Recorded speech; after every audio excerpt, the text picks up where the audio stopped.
Okay, folks, it's good to be with you. Welcome to the folks joining us on 966 and our live stream. We have, I find it fascinating and fun time planned for today, talking about, Presbyterian heritage. Where did the Presbyterian Church come from? And how is the Presbyterian Church, related to other groups? And then also talking about the way that the Presbyterian Church governance system is set up. So we'll end up talking about Presbyterian polity. And so if you were to go to seminary, you'd have a full semester class on each one of those two topics, one on Presbyterian heritage and one on Presbyterian polity. And so I'm going to fit that all into 1 hour. Or at least we're going to try. Yeah, there'll be a midterm at 2 o'clock. And you'll have 5 minutes to complete it, and we'll see what where we go. No thing. So we are looking at this book called Presbyterian Questions, Presbyterian Answers. It was written in 2004 and then also revised a bit. And so we were using this as sort of a jumping off point because Don McKim, who wrote this, was a professor for a long time at Princeton Theological Seminary in Princeton, New Jersey, which is sort of on the campus of Princeton University, but it's its own separate entity. But Princeton University did have Princeton Seminary involved with it. It was the first Presbyterian seminary here in the U.S. It wasn't even the U.S. at that time.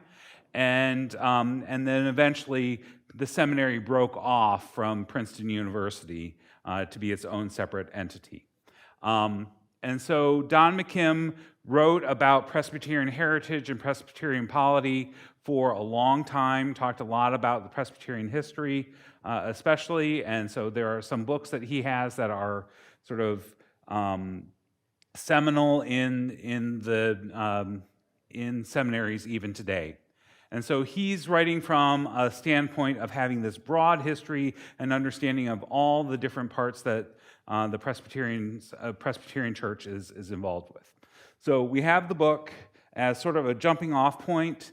You'll notice that in each section, each chapter involves 7 questions. So if you wanted to do 1 question a day, you'd have something for an entire week. And since we're generally doing 2 chapters over the course of a session, 2 weeks to read through those, so you can just do that. But those are going to be a jumping off point. I'm going to use them as a way to, broaden the context a bit and also answer questions you have as we go through it. So the main thing that I want us to look at, I need to increase the size of that font next time, but why are we looking at Presbyterian beliefs and practices in this class? And how does this help folks who aren't Presbyterian? Because I know that there's quite a few folks here that aren't Presbyterian. And so Presbyterian beliefs and practices are not the norm. It's not what most people do. There's a lot more folks that are Roman Catholic or independent churches that have their own traditions.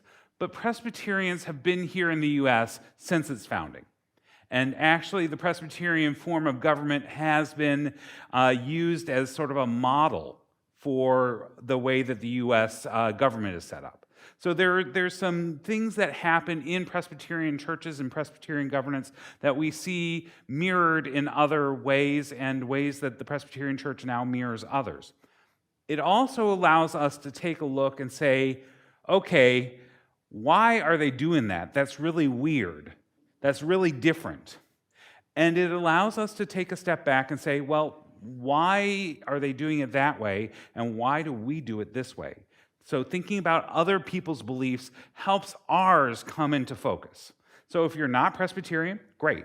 If you are Presbyterian, great. We're going to be talking about why things came into being in this particular direction, and then say, okay, I can see why they come to that point. I don't agree with it, but I can understand it. Same thing for us. When we end up encountering something different, it becomes a point of revelation and understanding. I still remember when I ended up going to Australia for 6 months in college, I lived with a family that was Christian Science. And in my opinion, at this point, Christian Science is neither Christian nor science, but living with them put some of my beliefs into stark relief and said, okay, this is why I end up doing this. This is what I really prefer. So I think that in doing that, it will help us along the way. So when we are looking at the origins of the Reformed Church and theology, I'm going to have to change the colors here. It looked great on my computer. It looks decent on that, but it's terrible up here. So one thing that we have to know is that there is this idea of the Reformed churches and Reformed theology.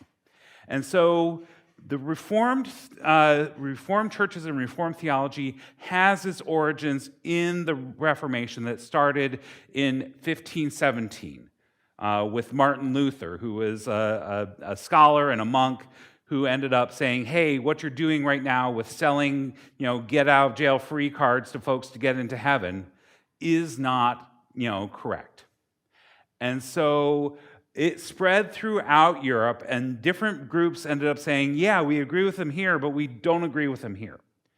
And in that time, probably 20 years later, a group of folks sort of showed up in what's now Switzerland. And they ended up finding their way to the Reformation and had some deep thoughts and ways of looking at it. So one of the early Swiss reformers is this guy called Ulrich Zwingli. And Zwingli was someone who ended up going and looking at the Bible and said, okay, our worship services in the Catholic Church, because they were all Catholic at that point, make no sense when we look at it biblically. So we have to go back to the Bible. And so this guy, who was an accomplished organist and a violinist, said, okay, in the Bible, all I see are psalms. I don't see any mention of organs or violins or anything like that. So all that stuff goes out. And so we're only going to sing psalms as a congregation. There's not going to be any other music. And he ends up providing some theological thoughts there. Then we have a guy who escaped from some persecution in France. So there were Protestants in France, and the French crown decided, I'm not so crazy about them, so they ended up starting to persecute some of the Huguenots. And some folks ended up making their way to Switzerland and actually to Geneva.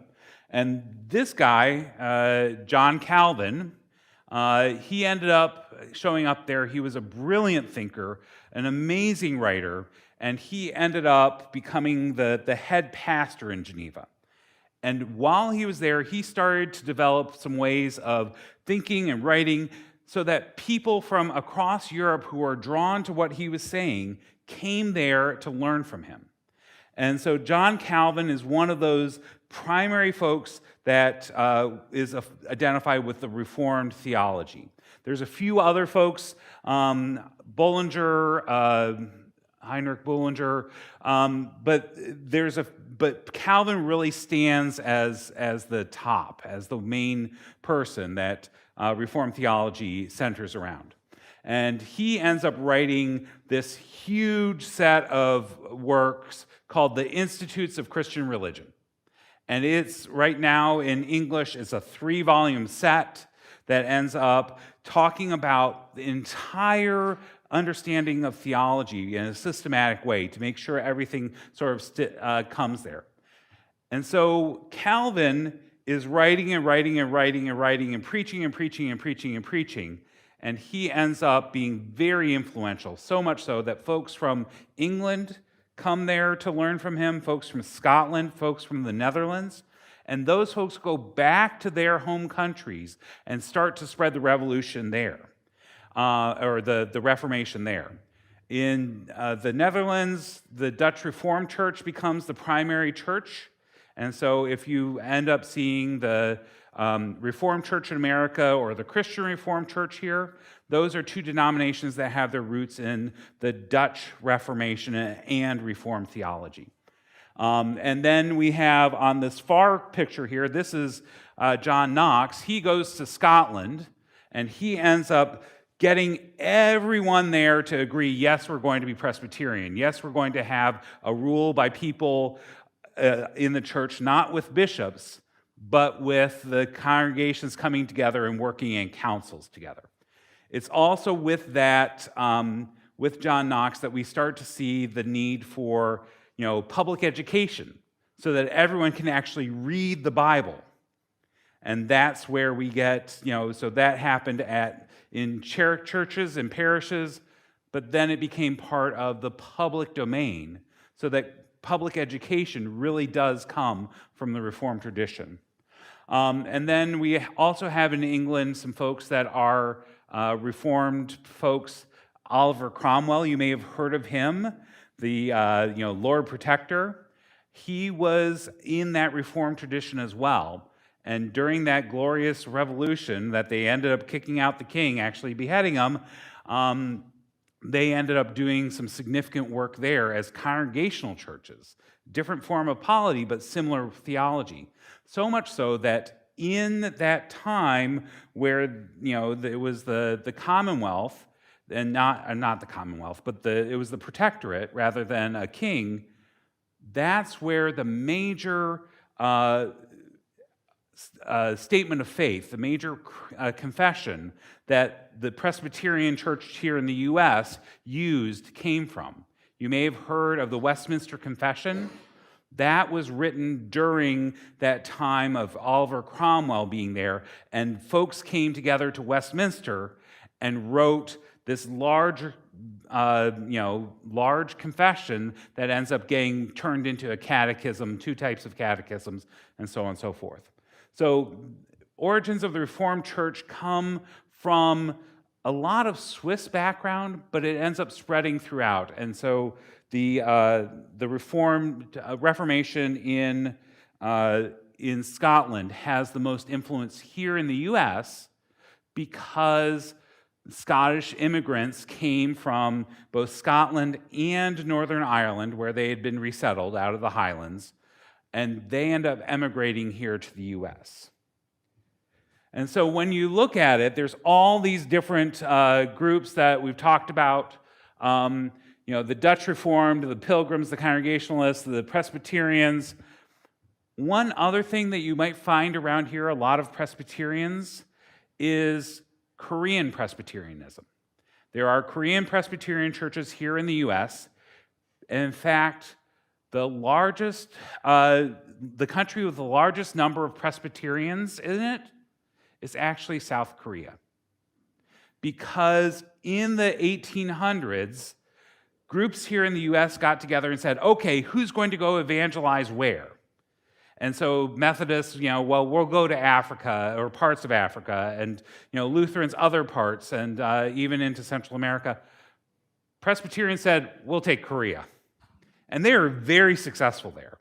So much so that I think there's 14 different Presbyterian kind of denominations, because everyone fights like good Presbyterians and says, I'm going to go make my own church. So anyway, there's all kinds of things going on here with the different Reformed churches. Now, Calvin created this Institutes of Christian Religion that end up laying out all kinds of different ways of looking at the world and thinking about theology and understanding God, making sure that it ties in with Scripture. And like I said, it's 3 volumes. It's a big thing. And so the generation after Calvin said, you know what? That's too much to remember all. So we're going to take it down to 5 essential points. And because this comes out of the Netherlands, the word for it, the acronym is TULIP. So if you remember TULIP, you'll know 5-point Calvinism. So this is second generation. So the first point is total depravity. Total depravity. Humans in and of themselves have no ability to do the good stuff that God wants us to do. We are so thoroughly, mired in sin, there's no way for us to do the good, except by God's Holy Spirit working within us. Next is unconditional election. So if God chooses you to be saved, there is nothing that you have to do to be saved. There's nothing that you can do to avoid it. You can't say, nope, no thanks, I'm not interested. You don't have to say, sure, I want to be a Christian. If God puts you among the elect, nothing that's going to stop you from being that. That's unconditional election. Limited atonement means that the atonement that Christ gave is not for the entire world, but only those who are elect. This is one that makes me a little but it is an interpretation of Calvin and not necessarily what Calvin says. But that limited atonement says that he died only for those who are elect, not for the entire world. The next is irresistible grace. If God gives you some grace, there's nothing you can do to stop it. There's not anything that you can say that, no thanks, I'll pass. It's irresistible. And finally, the perseverance of the saints. So if you are among those who God has elected, you received that grace, you're going to persevere, you're going to continue on. There's no way that you can lose that grace. And so these were the sort of the telltale signs of if you are a good Calvinist. McKim goes on to talk a little bit more about that in one of the questions. But TULIP is that total depravity, unconditional election, limited atonement, irresistible grace, and perseverance of the saints. So that's something just to hold on to there. Okay. However, that was, stuff that was there right in the Reformation and earlier on, and a little bit afterwards. And the Presbyterian Church here in the U.S. has had one major denomination that has split at the Civil War. So the northern half of the U.S. was generally United Presbyterian Church in the USA, and the Southern Church was the Presbyterian Church in the U.S. Those two churches came back together and formed a new denomination in 1983 called the Presbyterian Church USA. And at that point, they said, okay, we have all these confessions that we've been working on for years and years and years, that they've taken the Westminster Confession of Faith and they've altered it. They've ended up going in and changing language from what was done back in the 1600s. And they ended up saying, okay, when we come back together, we're going to hold those differences that are there, because the UPC USA and PCUS had two different copies of the Westminster Confession that had different amendments and changes to it. And they said, we're going to create a whole book of confessions, that because we can't keep on changing this, this one document to make sure it reflects everything. So they ended up including a whole bunch of different confessions in it. So we have a couple early confessions of the church, the Nicene Creed, which we said sometime, the Apostles' Creed, that we definitely say on a regular basis. And then there's a whole host of sort of Reformation-era confessions. The Heidelberg Catechism, so that was by the Martin Bullinger, who was in Heidelberg. He ended up putting together a catechism. The Second Helvetic Confession, which was done in Switzerland. And then also have the Scots Confession. The Scots Confession was written by John Knox and approved by the folks in Scotland. And if you read in there, you can tell that John Knox did not like Mary, Queen of Scots a whole lot, because he ends up talking about the tyranny of women in power and how women need to be back in the background and not up in the front leading, which Mary, Queen of Scots absolutely was. So there's some tension there. And we still have it in there, even though we know that some of the stuff is just And then finally, there are four different confessions from the 20th century. The first one is the Theological Declaration of Barmen. That was one that was written in the 1930s and 40s. as opposing Hitler and his takeover of the church there in Germany. You may have heard of Dietrich Bonhoeffer and Karl Barth. Those two were some of the primary forces behind the Declaration of Barmen that says the church cannot be sort of occupied by, secular authorities. We have the Confession of 1967, which was the United Church, the Northern Presbyterian Church, that was dealing with all the racial unrest and the need for reconciliation, and so it has lots of reconciliation language in there. The Confession of Belhar, which was in the 1970s or 80s, that was just recently added into the Book of Confessions, was written in South Africa, dealing with apartheid. Because there, if we remember, in South Africa, the main church was the Dutch church. And so this was a pushing against some of the apartheid language and apartheid views. And then finally, a brief statement of faith that was written in 1987 to celebrate the combination of the two denominations together. It's something that we can actually use in our worship service, and we do, because there are 3 separate sections, and we'll use one, about Jesus, about God, or the Holy Spirit. So we have a whole set of confessions rather than just one creed. And there's definitely stuff that disagrees within these books, within these confessions. We understand that it's not one monolithic thing, but it ends up having, contradictions, because we understand that God works through the Spirit in different times for different purposes, and some of the stuff that we're saying, this is what we believe now, may not be what we understand we should be believing in 20, 30, 40, 100, 20, 200 years. So we have multiple confessions as part of the Presbyterian heritage. Now, Presbyterians are among Protestant denominations. And so there are some differences between those different denominations. So if we end up talking about the Congregational Church, primarily the United Church of Christ here in the U.S., the theology between the Presbyterian Church USA and the Congregational Church is pretty similar because they both come out of the Reformation. But they have a different understanding of what is the primary view of where the church is found. So in the United Church of Christ, it's the local congregation that makes up the entire church. And the denomination comes together to work together a little bit, but it's really the local church that has all the power and authority.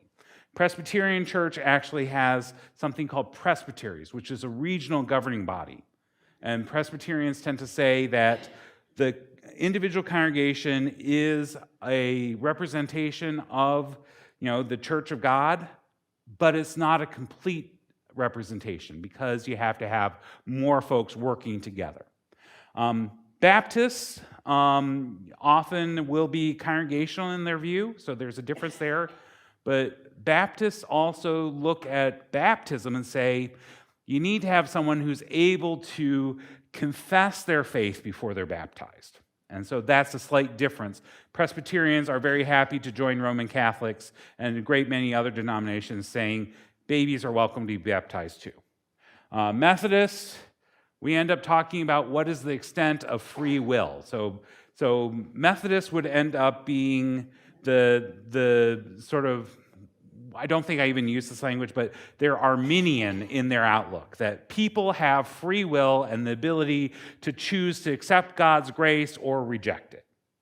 So there's a major difference there, as well as United Methodists have this thing for itinerancy, that their pastors are moved on a regular basis, coming from the idea that a pastor on the frontier would go on a circuit ride, that they'd go from one church to another, and make it back, either in a month or 2 months' time.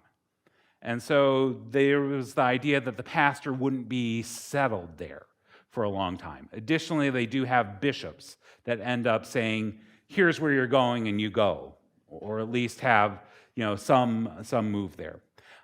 Lutherans generally have bishops that have less power and control, but they still have some authority, but there is someone in that office of the bishop. Presbyterians don't have bishops. And they also have a congregational structure that each independent congregation can make its own decisions. And so we end up seeing, and finally, Episcopalians, the big thing for Episcopalians is they have bishops. And their bishops are very similar to the Roman Catholic in that they have a lot of power and control in things.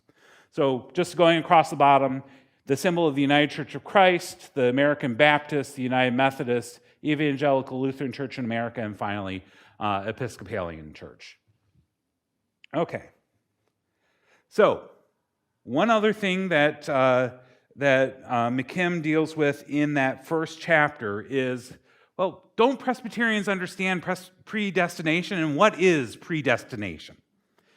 And so there's been a lot of confusion because Calvin picks up on what Augustine says back in the 400s. So back in the 400s, Augustine is talking about, well, there's sort of this idea of predestination that we're going to go somewhere. And when Calvin starts to look at that, he says, yeah, that makes sense, that God has already made a choice. That God has already made a choice about you and you and you and you and you. And this becomes, for his congregation, something that's actually reassuring. Something that says, I don't have to worry about being a good person and earn my way into heaven. It's more that God loves me and I can take sure and certain hope that that salvation is there. What ends up becoming a problem is that pretty soon folks say, well, if God says you're elect and you're among the elect and you're okay and you're predestined for heaven, do you really have any choice in anything? Or are you just a puppet?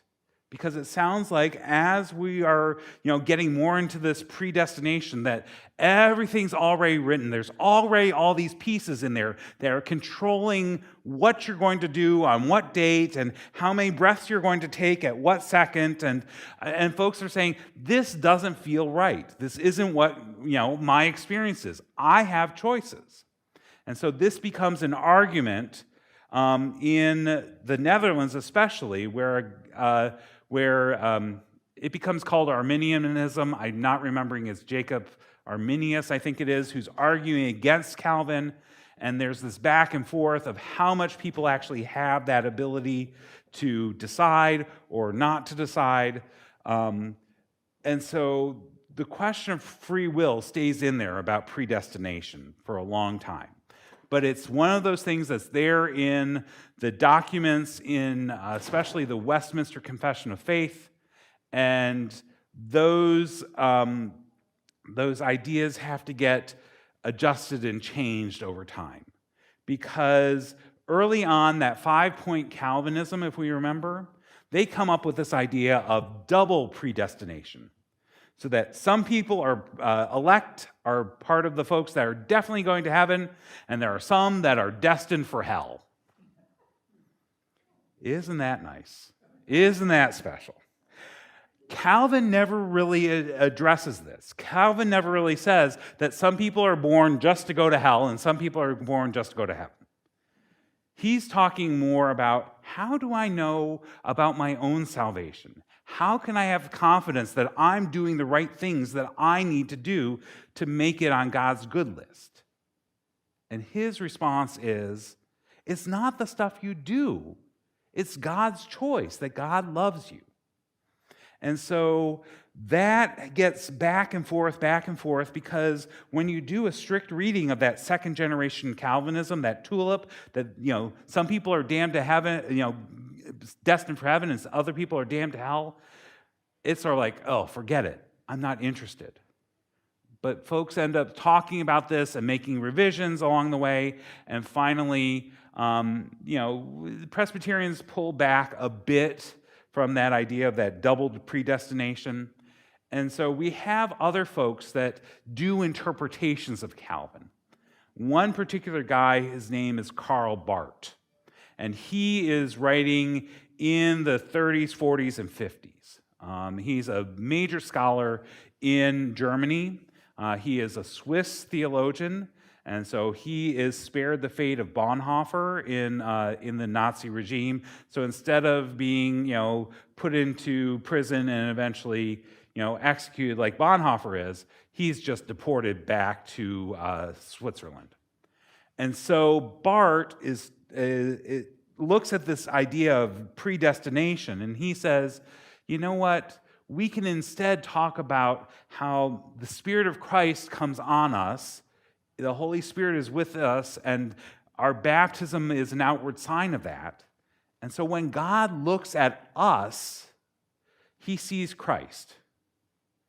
That's what's being saved. So it's not about, individually, Arlene, you're going to hell, and Nancy, you're going to heaven. It's that God looks at you and says, oh, there's Jesus, because these folks are members of Jesus in their baptism. Okay, you're all in. And so that becomes a new interpretation of how predestination works. And then that is sort of the first half of the Presbyterian heritage. So I've been talking a lot. It's been like fire hose coming at you for the last 25 minutes. What are questions that you have? Because I've just ended up, throwing a whole bunch of stuff out at you. What do you need more clarity on, or what would be helpful? Where is grace in all this? Where is grace in all this? So when we're thinking about predestination, if we're looking at that predestination item and that idea of predestination, grace shows up in that God says, you're chosen. You're the one that I'm going to choose. That it's God's grace that comes in for our lives. It's by grace that we're given the faith that we have. It's by grace that we're saved. It's by grace that we end up having the ability to do anything that's good. I mean, that idea of total depravity, we end up laughing and snickering at it a little bit. But when we look at it, our lives really do have that little bit of sin that's always stuck in there that we can't get rid of. And so it's only God's grace that allows us to be saved. It's not that we are righteous people in and of ourselves. It's God's Spirit and Christ's love that makes us righteous, at least in part. That help? What else? The word Presbyterian. Where does that come from? No, I skipped over that. So Presbyterian, so all of us here have a little bit of an issue with presbyopia, right? Right. Maybe some folks have had, surgery to take care of that, but presbyopia means, old age seeing or elder seeing. And that idea of presbyter is a Greek word meaning elder. And so the Presbyterian church is a church that is governed by elders. And this form of government comes from the Reformation, but it's also the reformers looking back and seeing, okay, the people of Israel, when they were in the wilderness traveling for those 40 years, Moses had elders appointed to help make decisions. We also end up looking at the early church, and there were presbyters, there were elders that helped keep individual congregations going and in good shape. So Presbyterian comes from the idea that we have elders who are leading the church. And we actually have two types of elders that we talk about. We talk about ruling elders. Those are folks who are members of the congregation that are elected to a term of service and help make the decisions about the church. And then we have teaching elders, which other denominations talk about as ministers or ministers of word and sacrament. And so it's really the elders, both the teaching elders and the ruling elders, working together to move forward a congregation. And so in Scotland, what would end up happening is a local parish would be there. they would hire a minister who would have had extra education. That minister would be a teaching elder, and then there would be a group of however many men needed to help lead that parish. Remember, this is 1500s, 1600s. It's not inclusive at that point. So it's a group of men that were elected, and those ended up acting as elders for their entire life or until they resigned. So there wasn't a term that they were given like we have now.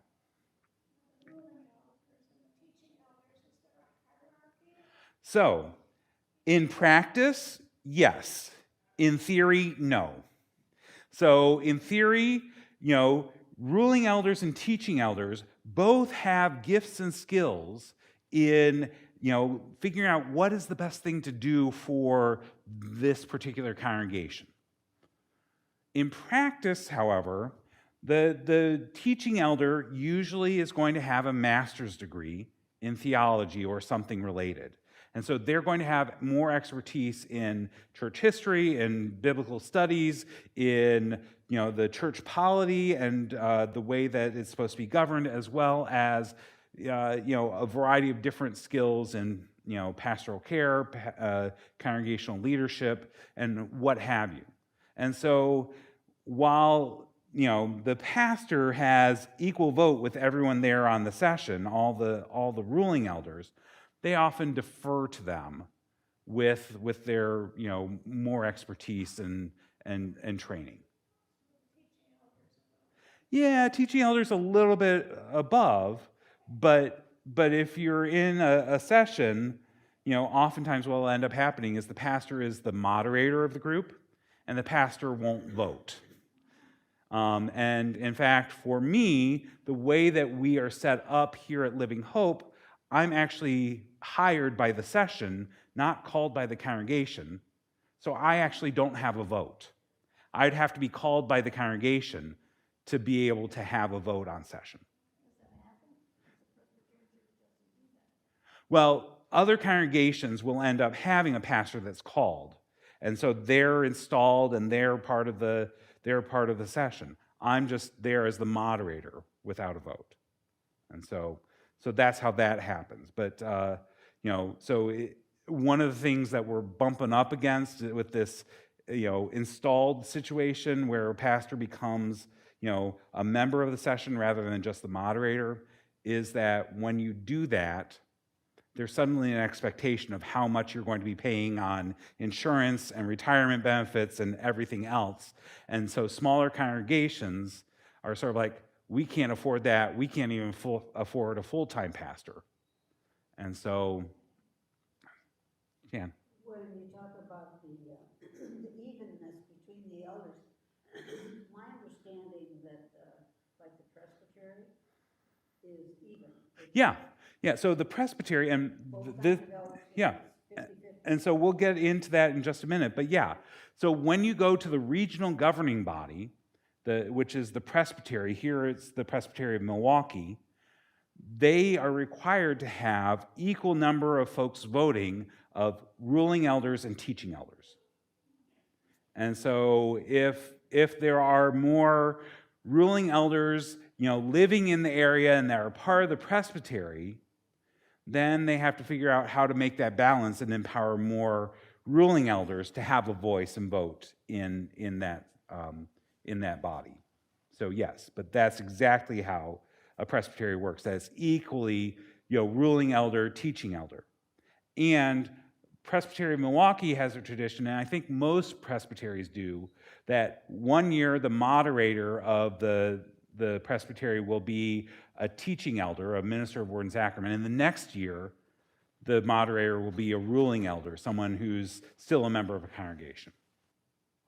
So, those are some things, and we'll talk about this a little bit more as we get into the Presbyterian polity. So, thanks for that help in segueing. I'll give you the $10 I promised you a little bit later. So we'll get that done, but great job, Jan, helping me move into the next point. So the second chapter we're looking at is all the way at the back of the book, and it's talking about Presbyterian polity. So this is the governance structure. Why are Presbyterians set up in a certain way? And so one of the things that we need to understand is that in denominations, there's three primary methods of setting up how congregations relate to each other. The first one is the episcopacy. That is that idea that there are bishops over a certain area and they appoint people to go in certain spots. They end up, overseeing the local congregation. They end up telling congregations where they can be or where they can't be, or if they need to vacate this building and move to this one. That's the bishop making that decision with a lot of power behind it. Now, oftentimes, the bishops have some checks on their power, but it's still the one person who's making those decisions. A second major form of polity is the congregational polity, that power resides in the local congregation, and the local congregation can decide whether they're going to stay with this denomination or go on their own. And they can end up switching their allegiance with different denominations however they want. This is particularly the case with the United Church of Christ, the National Association of Christian Congregational Churches.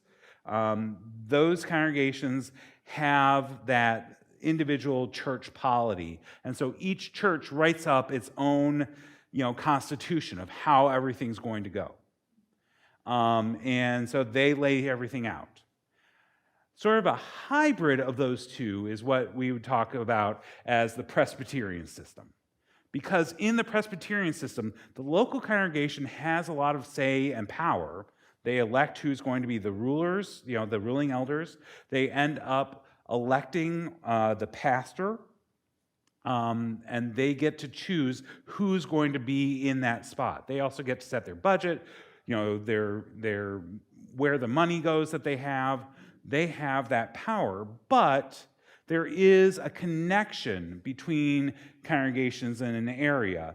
That connection, the pastors, the ruling elders and teaching elders work together to make sure that there's a back and forth and an accountability so that churches are doing what they need to do. Additionally, if there are struggles in particular churches, which, good Lord, I've seen plenty of those, thankfully not in the congregations that I've been in the Presbyterian church. There's an RCA church, we won't go into that, but it was a mess.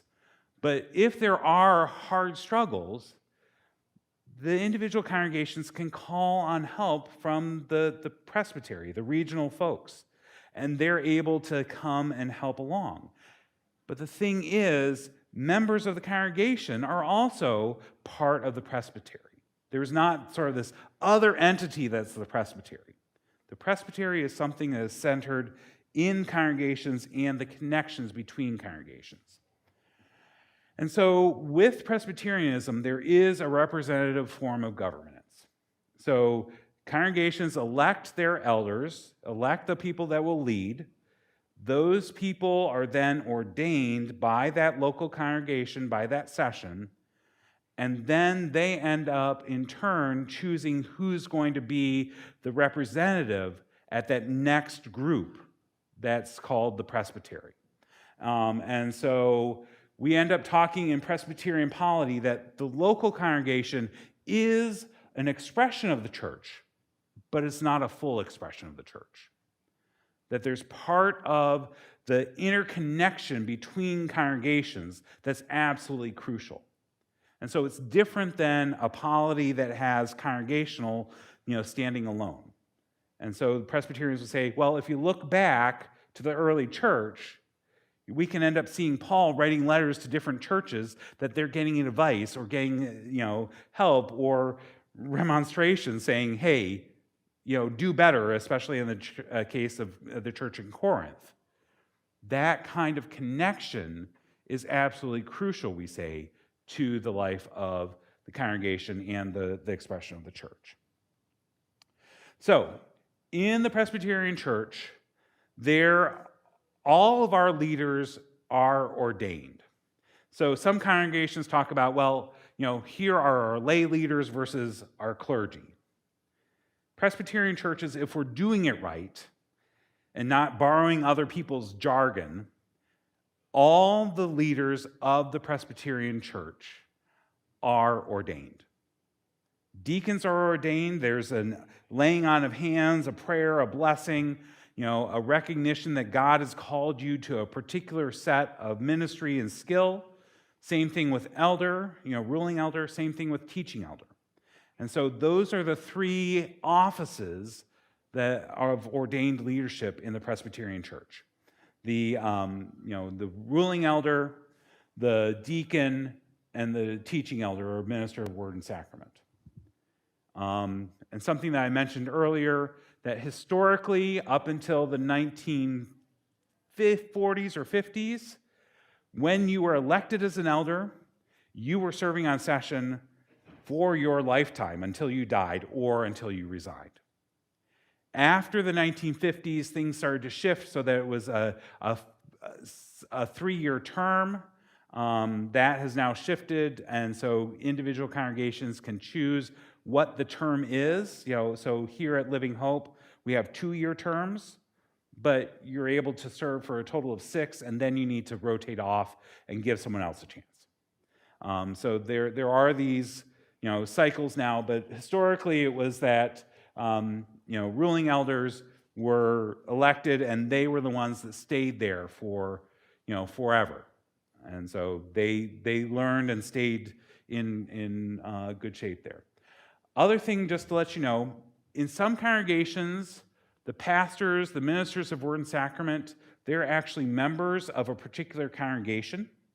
That's definitely the case in the United Church of Christ or the NACCC, definitely the case in the ELCA.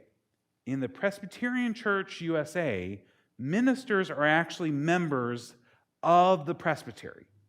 So I'm not able to vote in congregational meetings. I'm not able to serve on session as a member of a congregation because my membership is technically in the presbytery. Same thing with my wife, who's also a minister of word and sacrament. And so there's just something, we end up doing that because we know that the pastors, the ministers of word and sacrament, are going to be moving around to different churches. And so we want to end up making sure that we know where their membership is, and it's just a little bit different view of the world. Okay? In terms of the different sections or different parts of the Presbyterian Church USA, we have the local congregations, but then we have the presbyteries. That's the regional governing body. Here in this area, we're under the Presbytery of Milwaukee. There's John Knox Presbytery that's sort of west of here that incorporates Dubuque, Madison, and La Crosse and areas around there.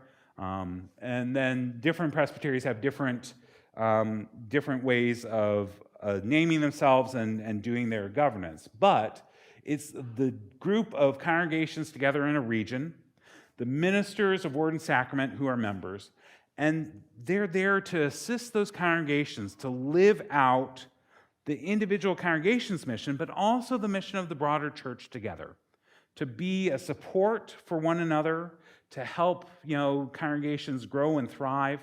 And so here at the Presbyterian of Milwaukee, we have multiple committees and commissions that help work through stuff. So I'm actually a co-moderator of the Committee on Transitional Ministry, and our job is to help congregations that don't have a pastor or are going through some other type of transition, whether it be conflict or other issues, trying to figure out, okay, we want to sell our building and move into a nice retirement community that's being built down the street. We're there to help. We're there to help them work through those processes and be a support.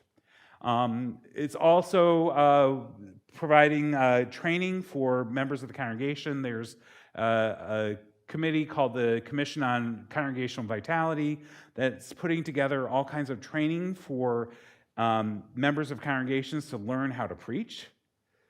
Because, quite honestly, anyone is allowed to preach, provided they're authorized by the session. So usually we reserve that for elders or deacons, but we're willing to do that other ways. If a congregation is without a pastor for a length of time, the presbytery can actually authorize an elder, a ruling elder, to serve communion, to officiate at communion. And so there's different ways of training that happens that helps the congregations live into their ministry and mission.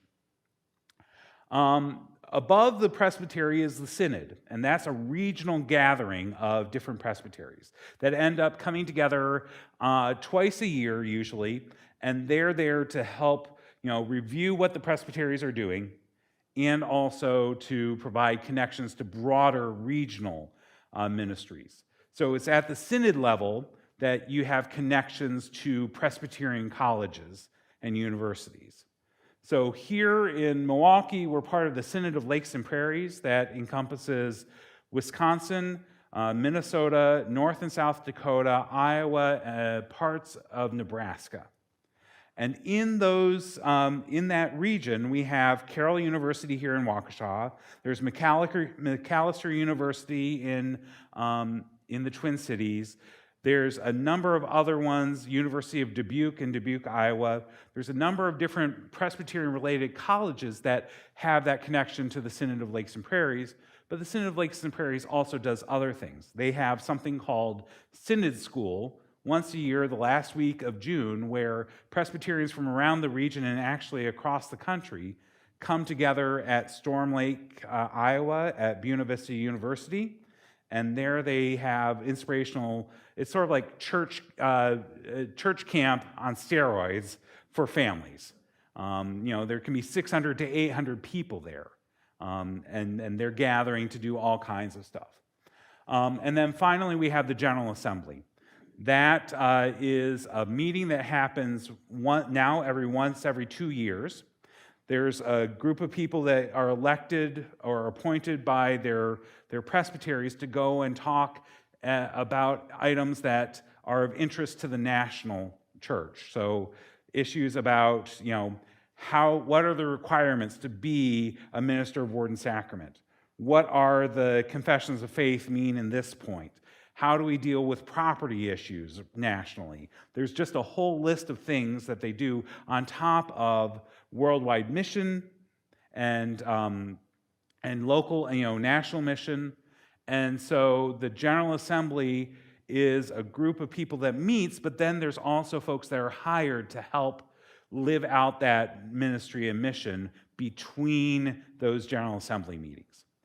And just a pitch that in 2026, the next General Assembly will be meeting here in Milwaukee. And so we may have some opportunities to be involved with that. As a congregation, we may have some folks who are able to volunteer a little bit here and there. But we'll be having Presbyterians from across the country come together, in addition to folks from other denominations around the world who come as advisory delegates and help us think through all kinds of theological standards and issues from the entire denomination. The last thing that he ends up dealing with, the last question in that book, is about church discipline. And church discipline is there, but not often used. Thank God, hallelujah, praise the Lord. Because church discipline is a series of rules and regulations for working with people who are not living out a Christian life. It's also about congregations that are doing things improperly too. And so in the rules of discipline that we have in our Book of Order, there are ways to end up calling people on the carpet to say, hey, what you're doing isn't right. It used to be sessions would do this regularly. In the 1800s, 1700s, hey, we hear that you've been going around to other farms and not keeping everything in your pants, or there have been other things that you're treating this other person unfairly. And the session would call them in and say, listen, this needs to change, and how you're acting is inappropriate. Sessions don't do that very often, thankfully, because it can be really hard to say, hey, take that little speck out of your eye when the big old log is sitting in yours. But there still is this idea that we are all called to be together, that we're called to live together and encourage each other to live lives that reflect Christ's love. And so when those things don't happen, it may be instead a pastor or an elder pulling you aside and saying, hey, I've been noticing this. Is there something we can do to help you do this a little bit differently or better? Because the core understanding of church discipline in the Presbyterian Church is not about punishment, not about saying, okay, here's your jail time or here's the fine that you have to pay. It's more about reconciliation. How can we get back to that right spot with God or that right spot with one another? And so congregations can do that, but generally don't. Presbyteries and synods and the General Assembly, they all have things called permanent judicial commissions that end up doing this rules of discipline. Most often, the rules of discipline are used when congregations or presbyteries are doing things that are against the Book of Order or against their rules and regulations that they've done. And so it's a more of calling someone on a carpet to say, hey, you need to switch this up and do this differently. Presbyteries sometimes can also have permanent judicial commissions that have issues with individuals.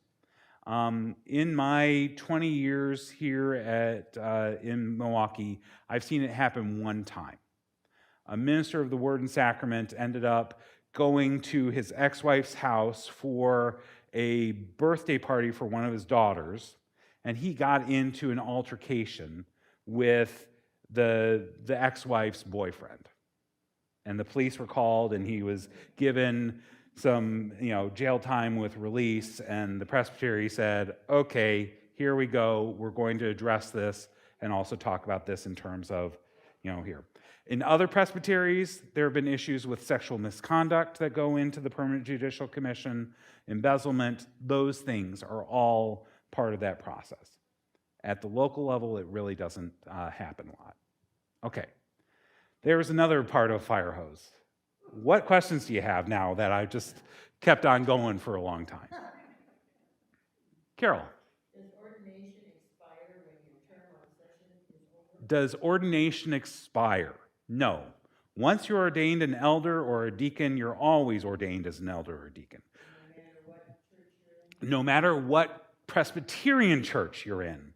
It does not necessarily transfer over to the Orthodox Presbyterian Church because you, Carol, would not be ordained there because you're a woman.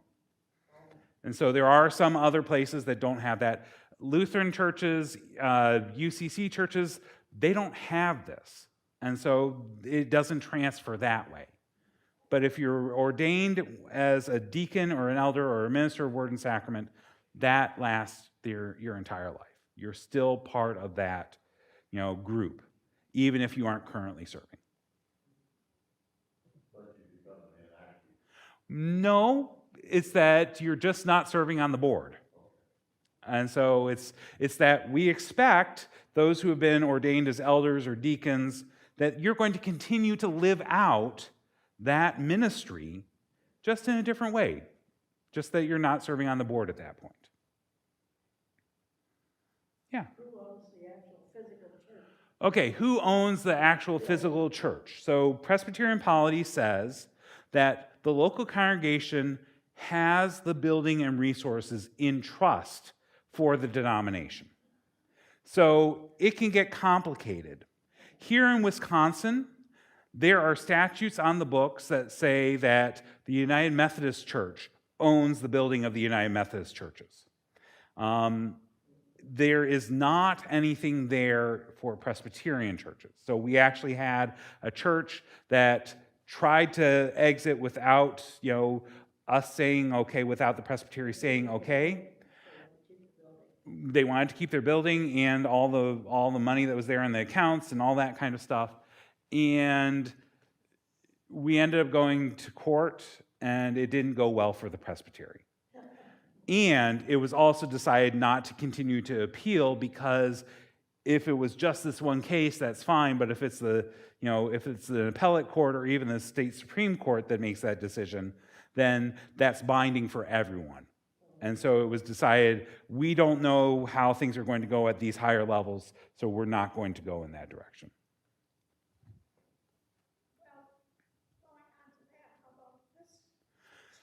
Okay.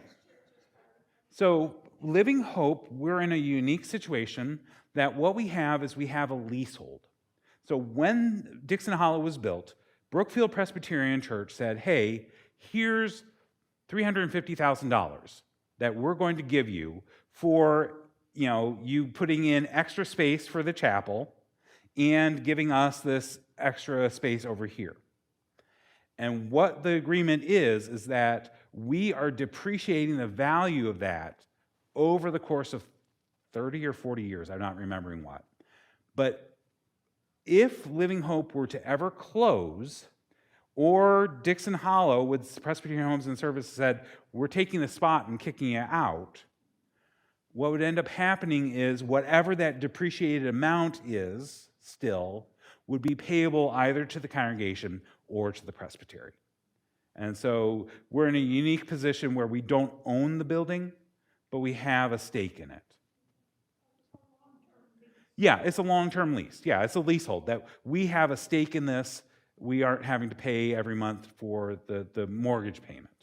Well, it was interesting then that Presbyterian allowed you to keep the excess over the sales price of what you paid Press Homes for. Right, yeah, and so that was something that, and so that's where money generally stays. The presbytery generally doesn't come in and say, okay, this money that you have, we're taking it for our use. They end up saying each individual congregation is responsible for its own, budget and, so on and so forth. And so we don't have like the Mormon church that you have an account set up for your local congregation that the national church is able to go in and take out however much they think is theirs, and you're left to work with whatever's there. But the presbytery still had to approve the whole transaction. Yes. Selling and doing that. Yes, the presbytery has to approve any sales of buildings, any mortgages, because if a congregation takes on a mortgage and then defaults, the presbytery is actually on the hook for it. The presbytery has, fiduciary responsibility there too. So, any other questions, folks? So, 2 weeks from now, we're going to be on session 2, not session 3, and we will have one chapter to go through, just chapter 2. So it'll be a lot shorter time in terms of me talking. So hopefully it'll be more conversation. One more question. Yeah. Who runs the mission? So we have a whole separate, we did have a whole separate agency called the Presbyterian Mission Agency. And so that group does, things like Presbyterian disaster assistance and, global missions and interpersonal. So Agape House is actually totally unrelated to the Presbyterian Church USA. Same with the guest house. The guest house was actually originally formed by churches in the Sherman Park neighborhood, but it's totally separate. It doesn't mean that we can't work with other folks. But in terms of national mission, there really is the national structure to help support that. But in terms of local congregations are on their own to figure that out. I mean, there is encouragement and support from the presbytery saying, well, you might want to think about this or this or this or this. 1 great hour of sharing. 1 great hour of sharing is a national church body offering. Yeah. So, anything else, friends? Well, then in 2 weeks, we are going to talk about God and the doctrine of God and what Presbyterians believe. And that's where I really think that we're going to get into more of this. Well, but Methodists think this, or UCC think this. That's one of the reasons I did all the Presbyterian stuff right today with Presbyterian Heritage and polity. So thank you, friends. Glad to be with you. And if you ever want to go back, we do have this session recorded on our website through YouTube. So that's available. And thanks to everyone who's joining us via our live stream or Channel 966. Thanks, friends. Hope to see you on Sunday.